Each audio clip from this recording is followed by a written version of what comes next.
Welcome, YouTube friends and family, and happy Throwback Thursday. Now, you may notice I have on the same thing that I had on in Tuesday's video, but I'm actually filming part of today's video today, and the rest will be done tomorrow. But I wanted to tell you, I have had so much fun going through my vintage cookbooks and finding holiday gifts and treats from the kitchen. And I want to share this cookbook with you. It is absolutely awesome. And if you see it in a vintage store or in a Goodwill or in a thrift shop, you're going to want to pick it up. See you in a minute. All right, guys. I am always looking for things like this, gifts from the kitchen. So I got this. It's kind of embarrassing.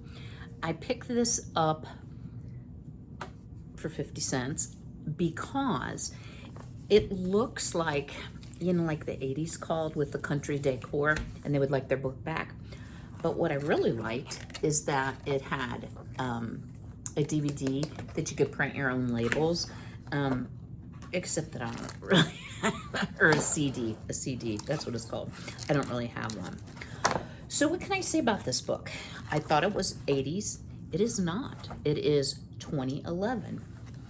So it has your typical items in here, but the CD-ROM does come with printable gift tags, boxes, and recipes. So if nothing else, you could use it for that. The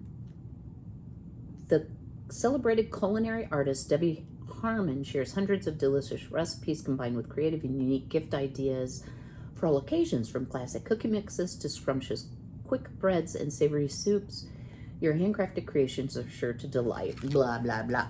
Okay, I do like, okay, so this isn't so much a throwback one because this is what, 12 years old? It has bars and cookies, breads, soups and more, treats and snacks, dips and dressings, cakes and pies. And then it says kitchen gifts, which, this is not, the pages aren't hard to read here, like the number page. There are some things in here that you might enjoy, like molten cake in a jar. But you know what I noticed, y'all? And I guess I'd never worried about it before because it didn't pertain to me. So many gifts from the kitchen are things that a diabetic shouldn't have or could only have in a very small quantity. And I was like, you know, what am I gonna do this year? The fruitcake is my Christmas dessert, you know, one piece, that's fine. Everything in moderation, right? But what did it look like a little while further back? Not in the 2000s. Were there better options? Stay tuned. We're going to review this cookbook. So, the book that I would recommend picking up if you ever see it is The Better Homes and Gardens, Gifts from Your Kitchen. And I believe it's 1976.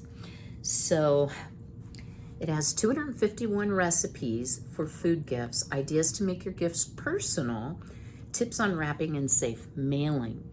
So out of all of the gifts from my kitchen type books that I have never seen such a comprehensive resource.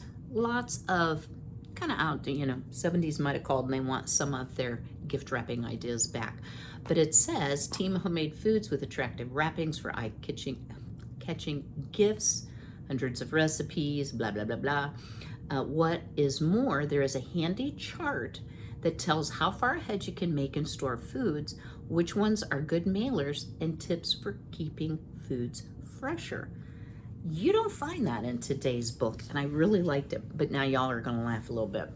So, you know, you can make the little cowboy head for your, I'm not sure, that might be a salsa. We got the apple with the lollipop stuck in it. So there's some oddities in here, but let's crack the book because I want to share the table of contents with you. So the first section is gifts from the oven, bread and coffee cakes, festive cookies, cakes to carry, and pies that travel. So in today's cookbooks, they don't really talk about what travels well, what ships well, anything like that. So I thought that was a really unique take. The section that really impressed me is show off garden gifts. And that includes fruit and vegetable treasures, pickle and relish potpourri, and showcase jams and jellies. Now, one of the things I will say is I can see this being great summer gifts from your kitchen because I don't buy a lot of fruits and vegetables. Well, I do buy fruit. I don't buy a lot of veg from the store. I try to grow what I am going to preserve, but there are some canning recipes. Now, I do want to say this. Guys, this is not USDA approved canning methods, and as we get into it, I'll show you that. The third section is gift givers' favorites from the pantry, Candy Jubilee, okay, sweets, but then it goes into sauces, seasoning, and mixes, a section on party-going snacks. So if you're hosting or you're going to an event, what could you take with? And then gift-worthy beverages, which I would really like to try some things out of there. And then the final, then the next section is Gift Bazaar, gifts to donate. How cool is that? You know, like for a fundraiser, gifts too pretty to eat. And y'all, we may get into that on a upcoming Throwback Thursday. How to give gifts, and then an index. So let me show you first the little chart in the back that I just thought, wow, this is wonderful. So here is, and you can see this is pretty yellow, gift giving storage guide. So it tells you the type of gift, what page it's on, length of storage before giving, good mailers, yes or no, storage directions. How cool is that, right? I think that if you wanted to send people gifts from your kitchen, this is kind of a good book to get some, at least get some guidance from. It talks about packaging pointers. It's really unique. Y'all, I literally went through this whole book, through every recipe. I love reading cookbooks. And I have to say, there isn't a lot of opportunity for low sugar or no sugar items. Now, we do have a lot more sweetening options today than was present in 1976. You know, you've got your Splenda, your monk fruit, your, I don't know, all the things, you know, the pink stuff, the blue stuff. You know? So some of these may be suitable for substitution. I think the recipe, you guys will have to stay tuned in the video, I think the recipe that I want to make is some oven barbecued beans. So this would be great side dish. You could also use it for, you know, an open house, or if you want to do a carry-in or you're carrying something along. It does call for, let's see, half a cup of packed brown sugar, but y'all, Splenda makes brown sugar. It does still have sugar in it, but it's a much better option as far as carbohydrates and blood sugar effects than what, you know, a pure brown sugar. Miss me some brown sugar. So this is a huge recipe, but and it takes 3.5 hours to cook. But I think that's what we're gonna make. I wanted to show you a couple funny things. One of the reasons that I like vintage books that have been pre-owned, and this one didn't have a name in it, and I'm hoping I can find this real quick. I should have marked it. Oh, here's a fast fruit cake that uses spice cake mix and instant lemon pudding. Oh my word, no wonder people don't like it. Let me find this recipe and I'll show you something cute. So as I was a kid growing up, this would be a very typical holiday extravaganza that my aunts, my uncles, my parents, you know, everybody had all the sweets and treats, right? So they have a recipe here for walnut caramels. I had to laugh because I'm like, well, this poor soul tried to make it, and it says cook it for 30 to 35 minutes. And she wrote 60 to 90 minutes, exclamation point. But they do have a lot of unique things. Old-fashioned candies like maple sponge candy, nut stuffed figs, etc., etc. So another thing that's in here, y'all, I thought, well, what kind of crafts do they have? I love a good cookbook, but I like the ones that have some crafts in it too. And this is in the chapter, Gifts Too Pretty to Eat. So I saw this, And I was like, is that pie crust? Like, I never saw pie crust made like that. And then when I looked at the other page, I realized, y'all remember making bread dough ornaments and baskets? This gives bakers clay dough recipes. It gives recipes for marzipan, you know, the little decorative fruits and things that you can form. And this is actually made, baked, shellacked, and then the rim, you put bird seed. I'm sure you could use like poppy seeds and sesame seeds. So draw me a comment below. Would that be something you're interested in seeing? So this little beauty, even though it's not from the 50s or even the 60s, I think just really spoke to my heart, and it did have a lot of good options. I just love that it talks about storage and mailing and etc. So what are we gonna make? You'll have to stay tuned to find out. Well, good morning, next morning. Happy Throwback Thursday. Today, we are going to be cooking from the cookbook I shared yesterday, which is the Gifts from Your Kitchen. Now, this isn't strictly like something that you might gift, but the reason I chose this recipe is because I am looking at ways to improve my blood sugar, just be compliant with a diabetes-friendly diet. So I decided on oven-baked barbecued beans. Now, y'all, I love me some baked beans. I really do. But the way I like them is extra sweet with bacon and a lot of bacon grease.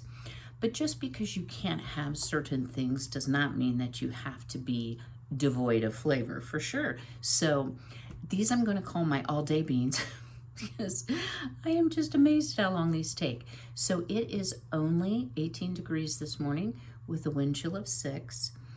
Yeah, it's crazy. So it's a great day to make. It's one of the reasons I chose this recipe, because we're going to be using the cooktop as well as the oven for several hours. So what I did, I'm going to make these with navy beans, and I did soak them overnight, and I'll talk about that in just a minute. But let me talk a little bit about why I chose baked beans of all the things, right? Why baked beans? That sounds like a non-approved food item, which it is not. So a half a cup of just navy beans, and I'll talk about navy beans, contains 128 calories, 7.5 grams of protein. So if you want to compare that, one egg usually has about 6 grams. So it's like an egg and a third. So that's really good. It has 354 milligrams of potassium, which is also a really good thing to have in your diet, of course. 23.7 grams of complex carbohydrates. Now you might be thinking, well, I thought you had to cut carbs, you know, if your sugar's high. What you want to do is pick carbs that are low on the glycemic index. And what that means is, because of the fiber content, it digests more slowly and you don't get the spikes in your blood sugar that you would with a fast carb type thing. So the glycemic index is between 29 and 39. And the other thing that it has that people who eat plant-based diets are often lacking in is an amino acid called lysine or L-lysine. You may have seen supplements like that over the counter type thing, but it's usually lacking in plant-based diets. So I have every reason to enjoy my navy beans. So there's a couple ways you can prep your beans. Now this recipe is huge. I am not making 2 pounds of beans. I love beans, but that would be about 16 servings. I don't need 16 servings of beans, even though I live alone. If you know, you know. So the first thing you want to do, of course, always is rinse your beans, separate out any broken beans, sort through to make sure no small stones have gone through the sorting process. I did that. Now, for every pound of beans, you need 5 cups of water. So you can either soak them overnight or do like a quick boil method. So I just soaked my pound beans overnight, and they will about double in size, let me tell you. So this is about 6.5 cups of beans is about what it came out to. I just weighed out my beans. The other option is to put the water in the beans in a pot, bring it to a boil 2 minutes, cover, let stand an hour. Now, you don't want to drain off and discard the liquids. You might be like, yeah, I don't see any liquid in the beans. Well, here's my bean liquid. So you do want to make sure your beans are clean, but some of the content of soaking the beans or boiling the beans is important in creating the right consistency in your baked beans. Now, we're going to go to the stove, and I'm going to put the salt, which is, it'd be half a teaspoon per pound, salt, water, and beans on. Bring it to a boil, and then cover it and simmer for an hour to an hour and 15 minutes until tender. Then we will be draining the beans, but again, reserving that bean liquid, because as these cook slowly in the oven, I think they're gonna be fabulous. And I'll talk about the rest of the ingredients when we get to that point. They have a tendency to dry out. So I'm gonna grab my Dutch oven. I'm going to get some salt. I'm gonna put all these things in, bring it up to a boil, turn it down to a simmer. I will bring you back when our beans are tender and we're ready to start assembling the barbecue portion of it and put them in the oven. All right, stay tuned. All right, y'all. Excuse the pictures in the background. So this is my Echo Show 15. You know what? I will link it in the description box below. I don't know if it's still on sale. I did get it. It goes on sale periodically for a really, really good price on Amazon. The reason I like it, and I haven't decided quite where I'm going to hang it, but I think right here, is because I can watch YouTube. I can keep, surf the web. I can look at a recipe. And it does play pictures from your cloud. So you'll see pictures of Mom pop up, or my son and I, or even Frankie, or the chickens. So that's what that's about. So what we've done here, I did do the full hour and 15 minutes on the beans because I would rather cook it on the stovetop than to use my oven, just from an energy use point of view, I guess you would say. And I want to say, I try to follow for Throwback Thursday the exact recipes. So, y'all, there is the exact recipe in full. If you want to take a screenshot, I'll hold still for just a moment. I am having this, and I do get questions, y'all. So let me just address this, because I've gotten some comments that, where you kind of want to say, do you kiss your mother with that mouth? And that's just part of being on YouTube. But I had a good question that was, it would be so much easier if you would just put the recipes down below. Well, on a copyrighted book, I don't like to do that. YouTube is really weird about copyright strikes, and I just don't want to deal with that. So I will try to hold up the recipe. I'm giving full credit to Better Homes and Gardens. It's not my recipe. And even though this is probably out of print, it is still copyrighted. So there we go. That's that. So I cooked my beans for about an hour and 15 minutes. I drained them. I only let them boil over once, which is a miracle for me. So the first directions say, in a large bean, you drain them, and you want to reserve at least 2 cups of the bean liquid. Now, guys, here's the thing. I have 32 ounces of bean liquid. That's it. So I have about, what is it, 4 cups, yeah. I wasn't sure if I said that right. I'm gonna save it all because I can't make more bean liquid, right? And sometimes when you have low and slow baked beans, you will lose enough moisture that you have to add to, and we'll talk about that in just a moment. I would rather not have dry baked beans. There's nothing worse than a dry baked bean or a dry barbecue bean, whatever you want to call it. So I am gonna save it all. It does call for you to put them in a bean pot. I don't own a bean pot, but I think my enamel coated cast iron Lodge Dutch oven is gonna work just fine. Okay, so we've got our beans. It says 1 cup of the reserved liquid.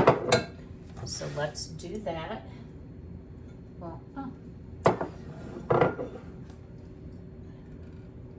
I think I have everything out, and I can measure quickly, guys, because sometimes I feel like my videos drag on the measurement part.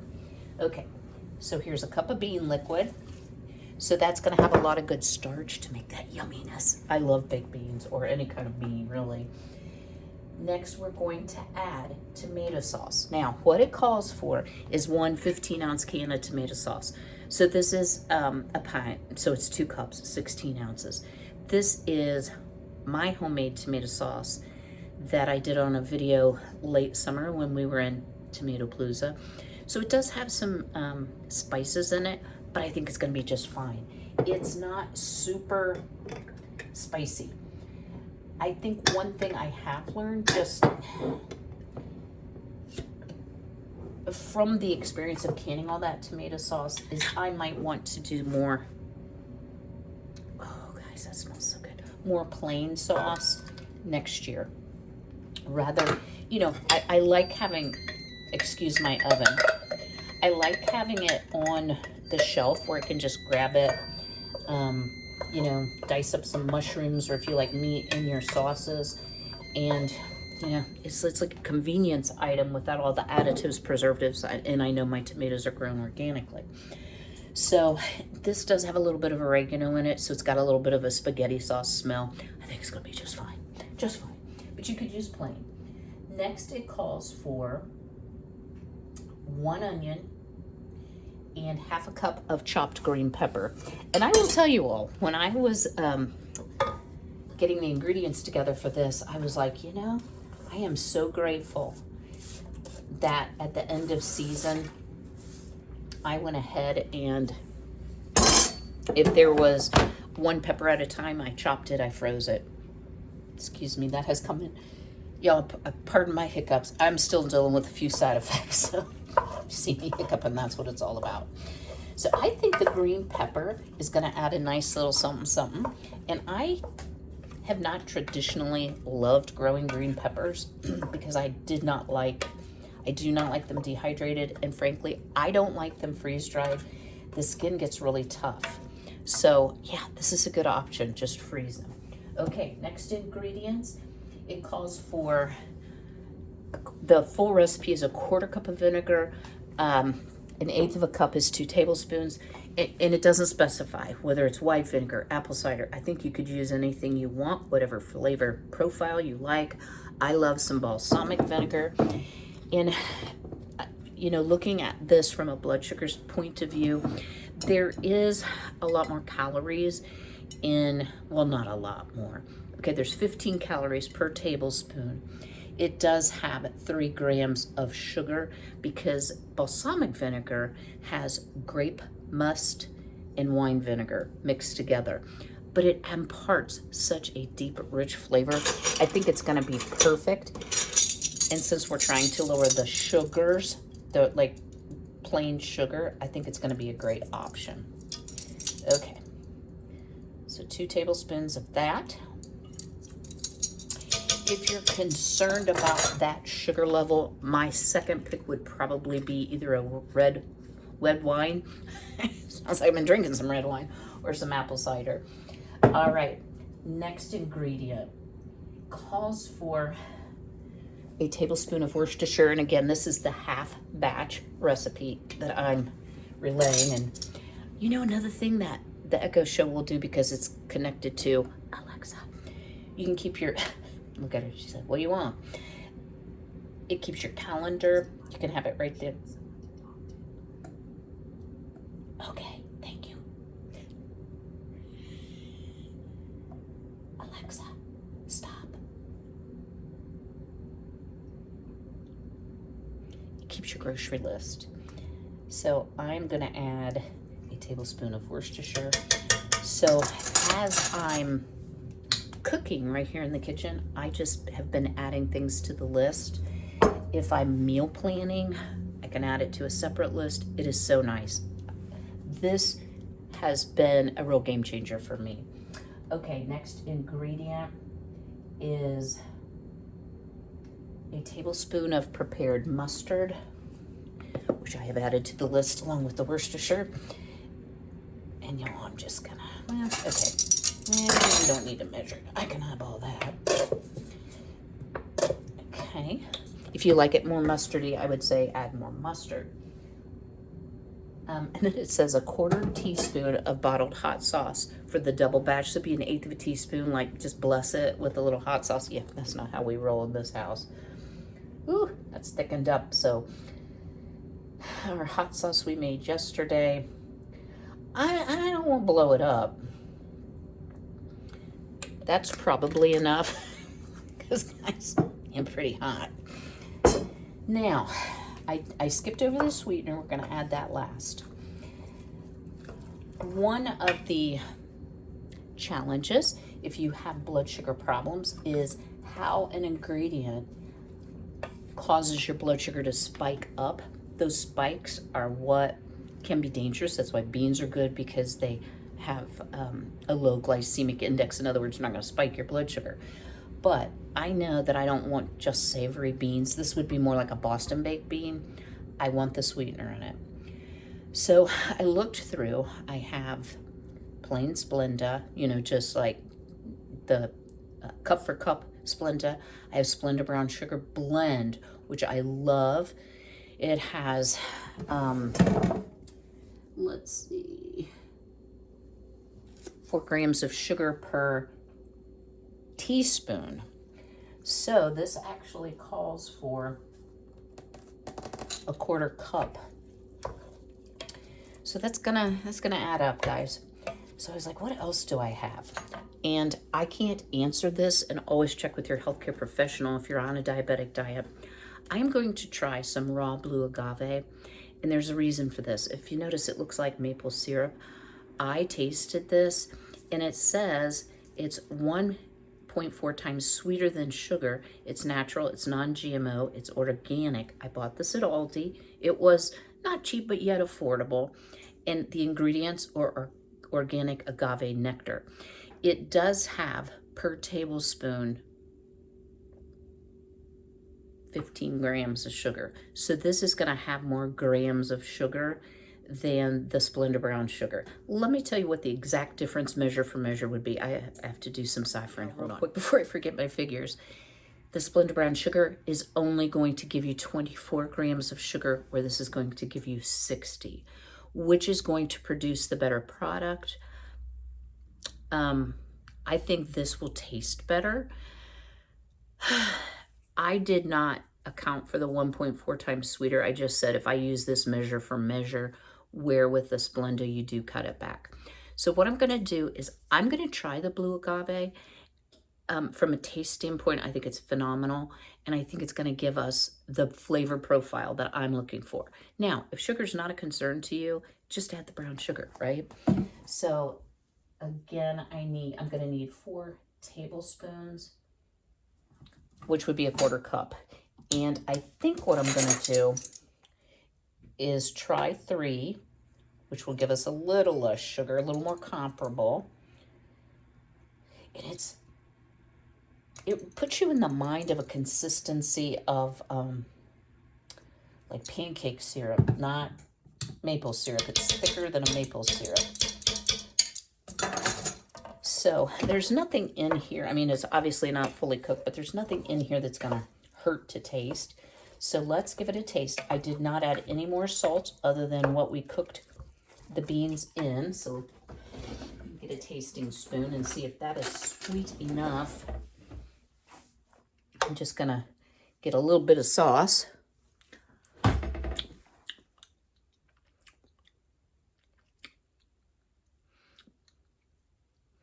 that's good. Honestly, y'all, it's not sweet enough. Let me adjust. I'm going to go ahead and do measure for measure. I'll add 1 more tablespoon. That's all you get, Kym. And I think that will be better. Let me give it a stir here. And then what we're going to do, believe it or not, my oven is preheated to 300. You're going to bake it for 3.5 hours, stirring occasionally, adding the reserved bean liquid as needed. So let's give this one more taste, guys. Much better. Much, much better. All right, into the oven we go. I will see y'all later this afternoon. And by the way, I think you could up the hot sauce if you like the spiciness to it. All right, guys, stay tuned. All right, y'all, we're almost at our 2-hour mark. And I thought I would go ahead and pull these and show you what they look like. I have been making sure I pull it once an hour or a little shy of an hour. It's getting nice and thick. I have not had a problem with it boiling dry. The other thing I've been doing is tasting. Oh, you all. Definitely not done yet. So just in full disclosure, I did add some Splenda to this because it just was not sweet enough, and I knew that I would dislike it. Well, maybe not dislike it, but I wouldn't love it. So I wanted to do that. And I also added some garlic powder to mine because garlic, good, right? So back in the oven we go for another 1.5 hours. And it is helping keep my house a little warmer. Y'all, it's still in the teens and it's 10:30. No, it's 10:30. All right, guys, into the oven. All right, y'all, our all-day 1976 gifts from the kitchen, BBQ Baked Beans, which was found in the sections of gifts to share. So like dishes to share if you're invited out. Let me bring you a little closer here first so we can get a good look at how the beans turned out. So here we go. I ended up only adding about 1/2 cup of extra bean liquid. So even if you don't have a bean pot, it definitely worked. Hello, Frankie. Do I say hi to the peoples? That's hi to the Bernie kitty. Thankfully, he knows what hot means. So, well, come here. Say hello to the peoples and you got it in. Say hello. Frankie doesn't like it when I'm busy and I'm not paying like exclusive attention to him. And y'all, I don't know what's going on with my hair here. Okay, so let's give it a taste test. Now, as I said, I did add some Splenda brown sugar, probably a couple tablespoons. I'm just being fully honest. Still a better option than full-on like table sugar. They smell incredible. They're very, very hot. But that's what they look like. Let's give it a little taste test.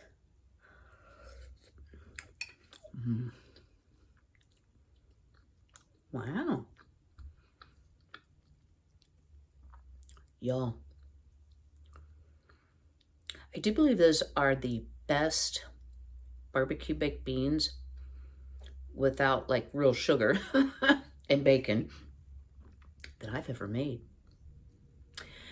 I think one of the big differences is the fresh tomato taste that you do get from using that 15 ounces or a couple cups of tomato sauce. And as I thought, the oregano did not make a difference. I think you could add a little bit of liquid smoke if you're really missing the meat in it, but I think it's delicious. Let me try a bite with the green pepper and onion. You